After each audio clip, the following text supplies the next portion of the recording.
Hello, welcome again sa channel na ito at patuloy tayong mag-solve ng problems na related sa circuit analysis. At sa oras na ito, yan.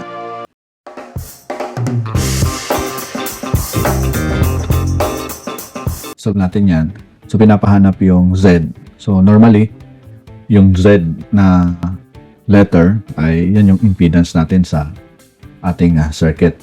Okay, so probably itong equation na ito ay mga impedances to. So, pinapahanap lang yung phasor expression ng Z na yan. Yan. Makikita mo may mga polar form dito, tsaka meron siyang rectangular form. So, kung meron kang calculator na kayang i-solve ka agad ito, input mo lahat, pag pinindot mo yung equal sign, makuha mo yung sagot, okay yun. No? Pero kung hindi, isa-isahin natin yung pag-solve nito. Okay? So, yung gagawin natin, yung numerator, lahat ay gawin muna nating dyan, isa na lang by simplify muna natin yung numerator. So, Z, so itong dalawa, yan, yung multiply natin, tsaka itong mga angle ay i-add natin. So, yung gagawin natin sa mga impedances dyan sa taas. So, 5 and 10, so meron tayong 50. Tapos, yung angle natin dyan, so 60 plus 25, yan ay 85 degree. At ito naman, 8. So, ito, pwede muna natin itong gawing polar form, no? So, bali, kopyahin lang natin to 8. Cis of 20 degree. Tapos, 2 plus J3. Yung polar form niya ay 3.60. Okay. Cis of 56.31 degree. So, last, kopyahin lang ulit natin to 80 degree. O, ito naman, rectangular form, gawin naman natin siyang polar.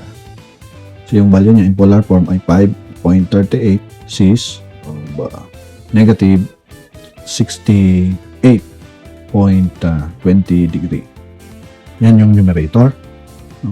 At yung denominator naman, ito i-change muna natin siya in rectangular form. So, ito ay 2 plus J3 minus, so yung rectangular form ng 10 cis of 60 degree ay 5 plus J 8.66. Okay? So, yun na. So, Z, impedance. So, dito sa numerator, kopyahin ulit natin to 50 cis of 85 degree plus yun. So, ito ay multiply natin 8 and 3.60. Ang ibibigay sa atin na result ay 28.8. So, i-add natin yung angle 76.31 degree. Yun. Okay. At ito naman, this one, ang result niya ay positive 26.9 cis of 11.80 degree. Okay, so dito yung real part again, so 2 and 5, subtract natin, negative 3. Saka yung imaginary part natin, mag-result siya ng J, 5.66. Okay na? So, yun. Then, sige pa, i-simplify pa natin yung Z natin.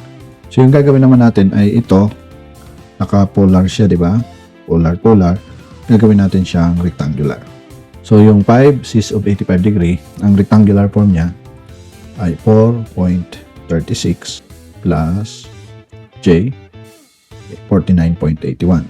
So, yung 28.8 naman, cis of 76.31 degree, bibigay sa atin ay 6.81 plus J, 27.98.